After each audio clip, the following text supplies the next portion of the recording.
Hello class 12th, कैसे आप लोग। आई होप आप लोग अच्छे से पढ़ रहे होंगे। अब तो एग्जाम्स भी बिल्कुल नजदीक आ गए हैं, तैयारियां जोरों पर होंगी। आज हम आपके सामने 3D का एक बहुत ही इंपॉर्टेंट क्वेश्चन लेकर आए हैं। यह क्वेश्चन इतना इंपॉर्टेंट है कि अभी आपने जो प्री बोर्ड्स दिए होंगे उसमें भी ये क्वेश्चन पूछा ही गया होगा, क्योंकि यह क्वेश्चन हर साल बोर्ड में पूछा जाता है।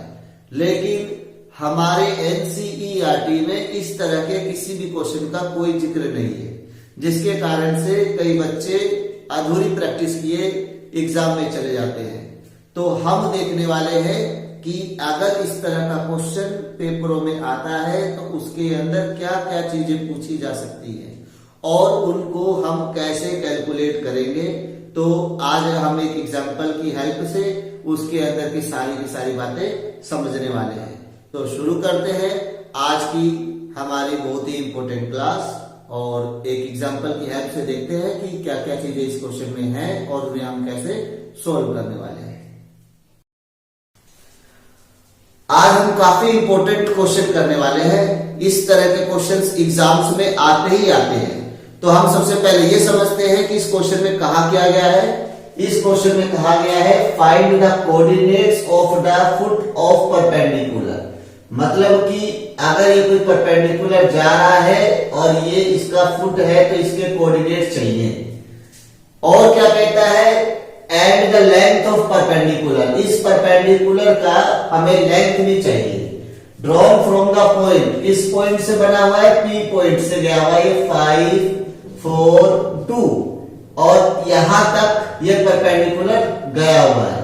इस लाइन की इक्वेशन भी हमारे को गिवन है और लाइन की इक्वेशन है -i cap plus 3j cap plus k cap. उसके बाद लैम्डा है और फिर उसके बाद लिखा है 2i cap plus 3j cap minus k cap. Now इतना ही नहीं, आगे अगर हम पढ़ते हैं क्वेश्चन तो लिखा है also find the image of p। इस p का इमेज, तो p का इमेज कहां बन रहा होगा, ठीक p से इक्वल डिस्टेंस पर कहीं बन रहा होगा, p डैश। इसके भी कुछ पॉइंट्स हैं जिसको हम मान लेते हैं a b और c, तो इनको भी फाइंड करना है। यानी इस क्वेश्चन में हमको 3 चीजें फाइंड करनी है। पहला हमें फाइंड करना है पॉइंट, कौन सा, ये फुट परपेंडिकुलर का। दूसरा हमें फाइंड करना है यहां से यहां तक की लेंथ, और तीसरा हमें फाइंड करना है ये जो इमेज है p का उसके कोऑर्डिनेट्स। तो देखते हैं ये क्वेश्चन कैसे होने वाला है। तो सबसे पहले हम क्या करते हैं, जो भी हमारे को ये लाइन की इक्वेशन गिवन है वेक्टर फॉर्म में, इसे हम कार्टेशियन फॉर्म में कन्वर्ट कर लेंगे। यानी हम लिखेंगे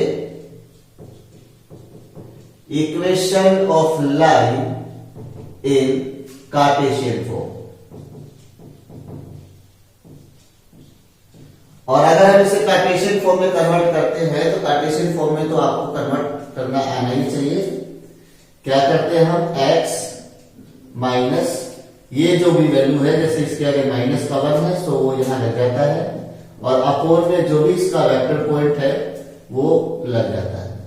इसी तरीके से y माइनस 3 अपोन उसका वेक्टर पॉइंट है 3, और लास्ट में z माइनस के आगे क्या है 1 है, और अपोन में उसके के आगे क्या है -1 है। ये हमारे लाइन की इक्वेशन हो गई।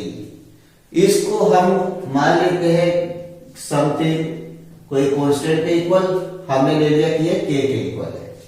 नाउ अगर इसे हम k के इक्वल मान लेते हैं तो हमें यहां से x, y और z तीनों वैल्यूज कैलकुलेट करनी होगी। तो x की वैल्यू क्या निकलेगी, 2 उधर चला गया तो हो गया 2k, यहां पर +1 हो गया तो उधर जाके हो गया -1। इस y की वैल्यू को हम कैसे कैलकुलेट कर सकते हैं, सो ये वाला 3 उधर चला गया तो हो गया 3k, और ये उधर जाके हो गया +3। और z की वैल्यू कैसे कैलकुलेट कर सकते हैं, -1 इधर आ गया तो माइनस का k, और ये 1 इधर आ गया तो प्लस का 1।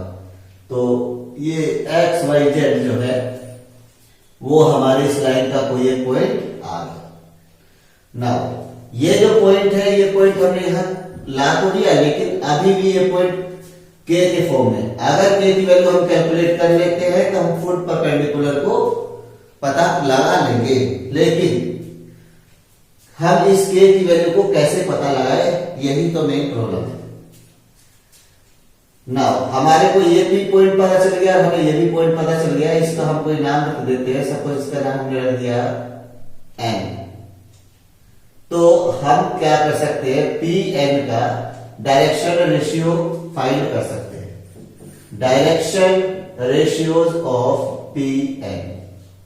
अब पी एन का डायरेक्शन रेशियो कैसे पता चलेगा, ये उसका इनिशियल पॉइंट, ये उसका टर्मिनल पॉइंट, तो टर्मिनल पॉइंट से इनिशियल पॉइंट माइनस कर दिया जाता है। तो इसके जो तीनों पॉइंट है एन, वो तो ये है, ये तीनों टर्मिनल पॉइंट है और ये इसके इनिशियल पॉइंट है। तो जब हम इस टर्मिनल से इनिशियल माइनस करेंगे तो 2 के -1 से हो जाएगा माइनस का 5, ये पहला आ जाएगा डायरेक्शन रेशियो। ऐसे 3 के +3 से माइनस हो जाएगा 4, ये आ गया दूसरा, और माइनस के +1 से माइनस हो गया 2, ये क्या आ गया हमारा तीसरा। हमने क्या किया, इस लाइन को सबसे पहले कार्टेशियन फॉर्म में कन्वर्ट किया, और कार्टेशियन फॉर्म में कन्वर्ट करने के बाद इस पॉइंट को एक्स वाई जेड के फॉर्म में फाइंड कर दिया। तो ये कौन कौन से पॉइंट थे, एक था 2 के -1, दूसरा था 3 के +3 और तीसरा था -के +1। अब हमारे पास ये भी पॉइंट गिवन था और ये भी पॉइंट गिवन था, दोनों पॉइंट का यूज करके हमने P का डायरेक्शन रेशियो फाइंड कर दिया। तो डायरेक्शन रेशियो ठीक लिख लेते हैं, तो ये हो गया हमारा 2 के -6, ये हो गया हमारा 3 के -1 और ये हो गया के -1। अब ये तो हमें पता है कि जो Pn है वो परपेंडिकुलर है। Pn किस पर परपेंडिकुलर है, लाइन पर। अगर Pn लाइन पर परपेंडिकुलर है तो Pn के जो डायरेक्शन रेशियोज है और जो लाइन के डायरेक्शन रेशियोज है, इन दोनों का डॉट प्रोडक्ट क्या होगा, 0। क्या होगा, 0, because Pn is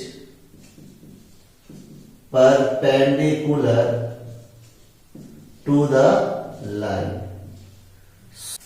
So dot product of direction ratios of Pn and line is equal to 0। तो हमारे को Pn का जो डायरेक्शन रेशियो पता है, क्या हमें लाइन का भी डायरेक्शन रेशियो पता है, यस। ये जो पॉइंट्स है 2, 3 और -1, ये लाइन के डायरेक्शन रेशियोज है। डायरेक्शन रेशियोज ऑफ लाइन क्या है, ये 2, 3 और क्या है, के क्या है, -1। तो Pn का डायरेक्शन रेशियो और लाइन का डायरेक्शन रेशियो अगर इनका डॉट प्रोडक्ट किया जाए तो वो 0 हो जाएगा। तो उस तरीके से 2 को मल्टीप्लाई कर दिया हमने 2 के -6 से, 3 को मल्टीप्लाई कर दिया हमने 3 के -1 से, और -1 को मल्टीप्लाई कर दिया हमने के -1 से। तो रिजल्ट क्या आना चाहिए, 0 आना चाहिए।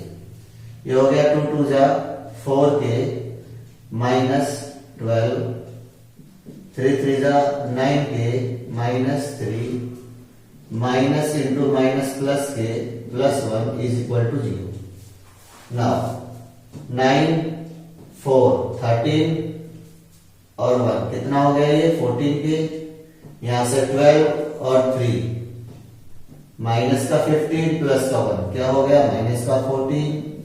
सो 14 के इज इक्वल टू 14। तो के क्या आ गया, 14/14, यानी के की वैल्यू 1 आ गई। जैसे ही हमारे के की वैल्यू आई 1, हमें एक्स वाई जेड यानी फुट परपेंडिकुलर्स के कोऑर्डिनेट्स पता चल गए। Coordinates of foot perpendicular is equal to X क्या हो गया, तो हमने के की जगह 1 रख दिया, 2 × 1 - 1, वाई क्या हो गया तो हमने यहां भी k की जगह 1 रख दिया, 3 1 प्लस 3 और z की वैल्यू क्या आ गई, तो हमने यहां भी k की जगह 1 रख दी वैल्यू। तो इस तरीके से ये हो गया हमारा 1 और 3 और 3 ये वैल्यू हो गई हमारी 6 और माइनस का 1 प्लस का 1 ये वैल्यू होगी हमारी 0। तो हमने एक चीज तो फाइंड कर ली, क्या फाइंड कर लिया हमने, फुट परपेंडिकुलर के कोऑर्डिनेट्स फाइंड कर लिए। अब हमें चाहिए लेंथ ऑफ पी एन, वो भी कैलकुलेट कर लेते हैं हम। लेंथ ऑफ पी एन, तो हमारे पास डिस्टेंस फॉर्मूला ऑलरेडी अवेलेबल है, x2 माइनस x1 का whole square plus y2 minus y1 का whole square plus z2 minus z1 का होल स्क्वायर। अगर हम इसे अप्लाई कर देते हैं तो x2 है हमारा क्या 1 और x1 हमारा क्या है 5 का होल स्क्वायर हो गया, y2 हमारा क्या है 6, y1 हमारा क्या है 4, इसका भी होल स्क्वायर हो गया, z2 हमारा क्या है 0 और z1 हमारा क्या है 2, इसका भी होल स्क्वायर हो गया। सो ये हो गया आपका 4 4 जा 16, ये हो गया आपका 2 2 जा 4 और ये भी हो गया 2 2 जा 4, इसका मतलब कि रूट में 22 यूनिट्स।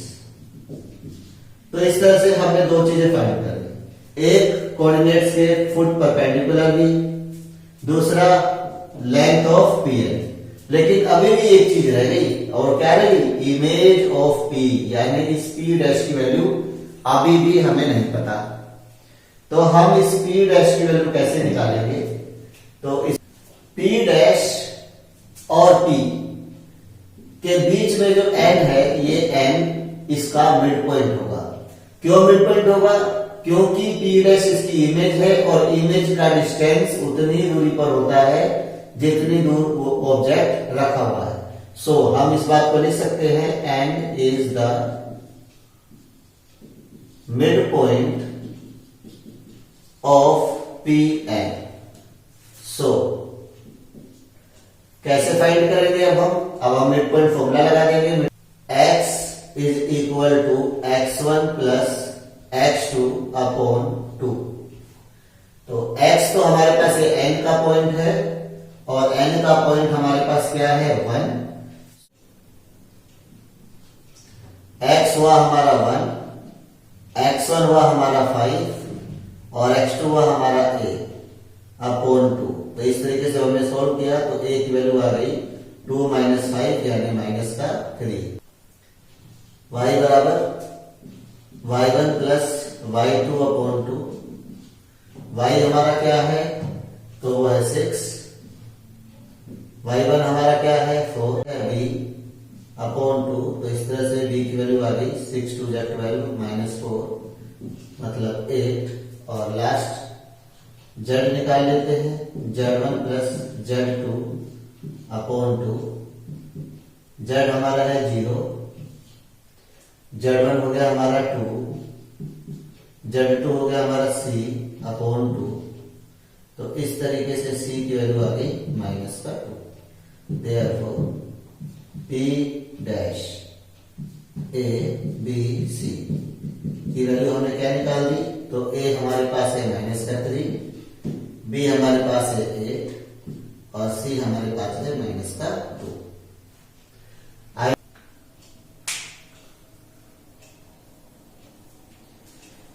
आई होप आप लोगों को ये क्वेश्चन अच्छे से समझ आया होगा। हम इसी तरीके के और भी क्वेश्चंस आप लोगों के सामने लेते आएंगे। सो प्रैक्टिस करते रहें और एग्जाम्स की तैयारी करते रहें।